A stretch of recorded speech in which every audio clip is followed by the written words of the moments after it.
Nah, kalau Mas Didik gimana nih Mas Didik? Udah halaman 1, ranking 1, off page saya bagaimana nih Mas Didik? Dia bertanya seperti itu. Ya, maka saya akan menjawab. Halo teman-teman semua, di video kali ini saya ingin berbagi ada pertanyaan menarik menurut saya Mas Didik, mana yang lebih penting, apakah SEO on page atau SEO off page? Maka teman-teman tonton terus video ini, teman-teman akan ketemu jawabannya. Simak terus video berikut ini.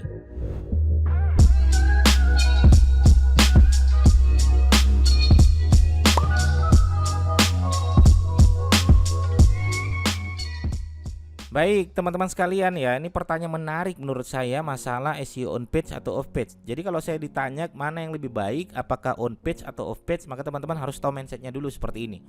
Baik, kita akan bedah dulu ya teman-teman ya. Yang disebut dengan SEO on page itu apa saja ya? On page dulu yang kita bahas dulu ya. Jangan sampai teman-teman nggak tahu dulu nih on page itu apa, seperti itu ya. Nah, kalau saya bagi menjadi dua teman-teman sekalian. Untuk on page ini mana yang mau kita serang dulu, mana yang mau kita besarkan dulu nih on page ya, mana yang harus kita perbaiki dulu on page ya. Apakah home page ya, apakah artikelnya. Jadi ada dua kalau saya. Ya, kalau teman-teman mau gabung lagi kategorinya silakan gitu kan. Nah, kita akan bedah masalah home page dulu isinya. Ya, home page-nya di sini apa? Home page-nya misalnya adalah judul atau title atau meta title ya, hampir sama ya. Judulnya di sini apa? Kata kunci target. Masukkan kata kunci target di dalamnya ya teman-teman sekalian ya. Masukkan kata kunci target. Oke, ini berapa? Ini 76 karakter secara umum ya. Ini berubah-ubah ya. Ada kalau teman-teman menggunakan all-in-one SEO itu sekitar 60 karakter. Kalau teman-teman menggunakan Yoast itu rata-rata sekitar 76 karakter. Oke, masukkan kata kunci target di dalam judul. Ini kenapa saya tekankan di sini masukkan kata kunci target dalam judul. Nah, ini saya pengen tekankan masalah on page dan off page-nya ya sekaligus ya. Baik, ini ada kisah seperti ini teman-teman sekalian. Ya, ada ada seorang ya UMKM gitu kan. Dia menembak kata kunci misalnya. Ini contoh aja ya teman-teman ya. Contohnya adalah dia pengen nembak contoh misalnya jual keripik pisang. Oke. Nah, nama brandnya adalah misalnya nama brandnya adalah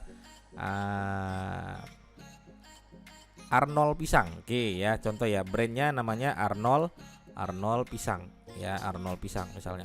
Nah, kata kuncinya adalah apa namanya, jual keripik pisang ya, keripik pisang. Oke, contoh. Nah, dia cerita sama saya seperti ini ya. Ini namanya itu aja ya, samaran aja teman-teman ya. Dia cerita sama saya seperti ini, Mas Didik, saya sudah beli PBN, saya sudah beli backlink. Anchor text-nya apa? Saya tanya begitu. Anchor text-nya ada jual keripik pisang. Tapi kenapa kok tidak berpengaruh di website saya? Naik saja tidak. Oke. Naik saja tidak. Dia sudah bayar 2 juta, dia sudah bayar 3 juta untuk beli sumber backlink dan untuk beli PBN. Tapi tidak ada pengaruhnya. Akhirnya saya cek dong. Oke, coba Mas buka dulu homepage-nya, saya pengen lihat gitu kan, titelnya dan meta titelnya gitu kan. Meta titelnya juga saya cek gitu kan, meta titelnya. Nah, di meta titelnya dan titelnya dia tidak memasukkan kata kunci yang dia targetkan teman-teman sekalian. Tapi yang dimasukkan apa? Arnold Pisang. Kalau dia masukkan Arnold Pisang, berarti Google akan membaca di meta titelnya adalah Arnold Pisang, bukan jual keripik pisang. Nih, hati-hati.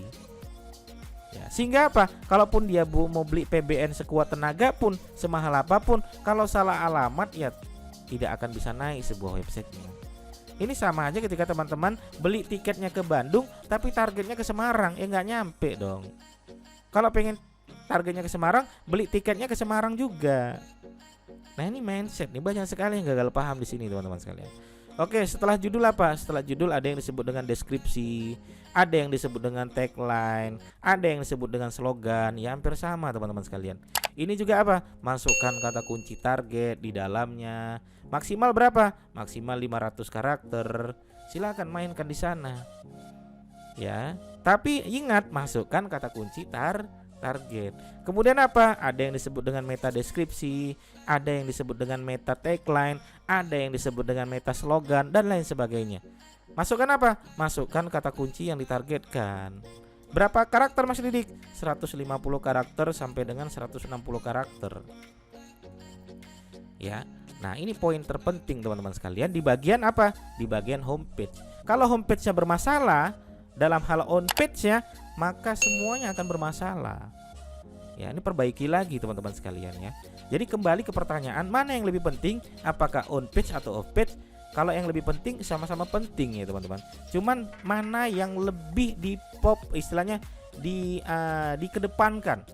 Kalau dikedepankan ya, maka saya akan menjawab on page ya teman-teman sekalian. Nanti akan kita bedah di sini. Oke, setelah itu ada yang kedua yang disebut dengan artikel. Nah, jadi ada dua ya target ya di on page tuh. Ada yang targetnya emang homepage, halaman depan ya, kayak didikseo.com ya, animasistudio.com, seounited.id itu nama homepage. Oke, ada yang kedua teman-teman sekalian, yaitu artikel. Artikel on page-nya apa? Sama judul, masukkan kata kunci target ya. Masukkan kata kunci target. Berapa karakter? Sama 76 karakter ya, 76 karakter masukkan di sana ya. Kemudian apa? Panjang artikel ya, panjang artikel kalau saya minimal 5.000 karakter. Semakin panjang semakin bagus. Makanya jelas banyak sekali orang membuat artikel pilar sekarang ya. Buat artikelnya panjang, penjelasannya urut, sampai dibuat dalam bentuk subtema. Jadi sehingga Google senang ya. Semakin panjang sebuah artikel semakin bagus. Gitu kan? Kemudian apa? Masukkan foto di dalamnya. Di dalam foto ada apa? Ada alt text teman-teman sekalian. Masukkan apa? Masukkan kata kunci target ya. Sesuai judul. Kalau judulnya targetnya jual keripik pisang murah, berarti alt text-nya jual keripik pisang murah. Dicek lagi on page ya teman-teman sekalian. Kemudian ada apa? Ada internal link, mainkan di sana. Ada apa? Ada outbound link, mainkan di sana teman-teman sekalian. Sehingga apa? Artikelnya disukai oleh pihak Google. Nah, kita akan bermain di wilayah mindset seperti ini teman-teman sekalian ya. Kita akan bermain di wilayah mindset seperti ini. Ini teman-teman harus pahami. Misal sebuah artikel atau homepage, ini on page-nya sudah merasa bagus gitu kan. Mas, ini on page saya sudah bagus mas, sudah good. Oke. Sudah diperiksa? Sudah mas. Keren? Keren mas. Sesuai kaidah? Iya mas. Oke, cek yuk di ranking yuk. Ranking berapa? Alhamdulillah mas, sudah halaman 1 ya, ranking 2 lah ya, ranking 1. Halaman 1 ranking 1. Oke. Nah, kalau Mas Didik gimana nih Mas Didik? Udah halaman 1 ranking 1. Off page saya bagaimana nih Mas Didik? Dia bertanya seperti itu. Ya. Maka saya akan menjawab, kalau sudah halaman 1 dan ranking 1 nggak perlu menggunakan off page lagi. Kenapa? Sudah menang dong. Untuk apa dilakukan off page lagi? Untuk apa kita butuhkan rekomendasi pihak dari web yang lain? Ya. Seperti itu teman-teman sekalian. Nah, ada lagi nih Mas Didik ya. Saya sudah melakukan on page Mas Didik. Oke. Sudah bagus Mas Didik. Oke. Nah, sudah diperiksa? Sudah dong. Mas Didik juga ikut periksa. Oke, sudah periksa. Pas diperiksa teman-teman bagus emang. Tapi pas dicek dan ternyata terlempar di halaman 5 misalnya. Rankingnya berapa? Ranking 7 misalnya. Dari halaman 5 ranking 7. Nah, kalau seperti ini tugas off page-nya seperti apa? Barulah kita butuh namanya off page. Ya. Jadi off page di sini, backlink di sini akan dibutuhkan ketika ranking kita sedang bermasalah, teman-teman sekalian. Ya, ini misalnya bermainnya di wilayah artikel ya. Ini wilayah artikel, ini juga wilayah artikel seperti itu.